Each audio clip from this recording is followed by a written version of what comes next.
The traveler, a man named John, loved exploring. He sought hidden trails and forgotten ruins.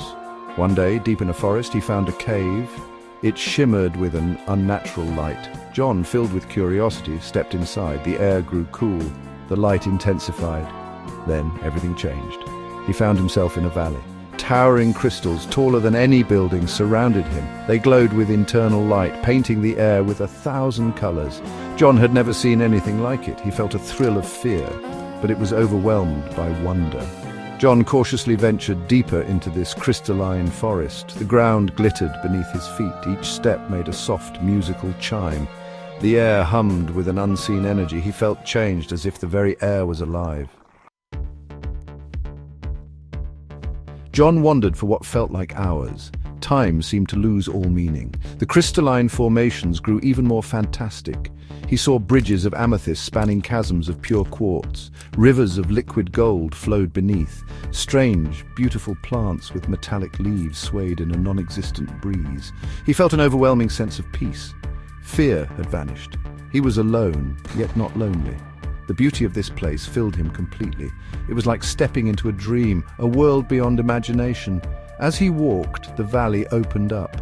In the distance, on a plateau of black obsidian, stood a castle. It was unlike any structure John had ever seen. Towers of ruby and emerald reached for the sky.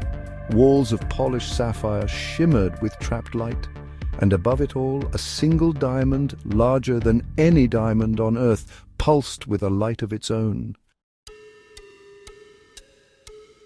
John felt drawn to the castle. He moved toward it, his pace quickening. As he approached, he saw the details.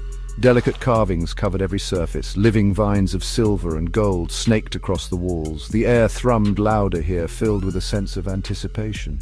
He reached the base of the obsidian plateau. A staircase of polished onyx led upwards. John hesitated for a moment, then began to climb. Each step was perfectly smooth and cool beneath his feet. He felt a growing excitement, a sense that something amazing awaited him. He reached the top of the stairs. Before him stood a massive gate. It was crafted from gold and diamonds, intricately worked into the shapes of mythical beasts. The gate shimmered and pulsed with the same light as the giant diamond above. John reached out and touched the cool metal. It felt expectant. The gate swung open silently as John touched it.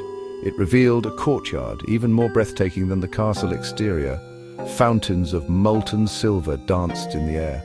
Trees with leaves of jade and sapphire swayed gently. But the courtyard was empty. No guards, no servants, no inhabitants at all. The silence was unnerving. John stepped cautiously into the courtyard. He felt a growing sense of unease, a prickling at the back of his neck. He walked towards the largest structure, a palace of pure diamond that seemed to radiate light from within. Its doors, like the outer gate, were ajar. He stepped across the threshold and into a vast hall. Pillars of ruby and emerald soared upwards, supporting a ceiling lost in shadow. At the far end of the hall, upon a dais of polished obsidian, stood a throne.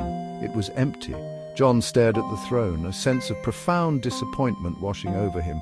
He had journeyed so far, seen such wonders, only to find nothing. As he continued to stare, the light around him began to fade.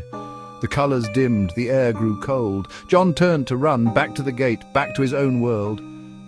But it was too late. The world dissolved around him, leaving him in darkness. Then he was falling, falling, falling.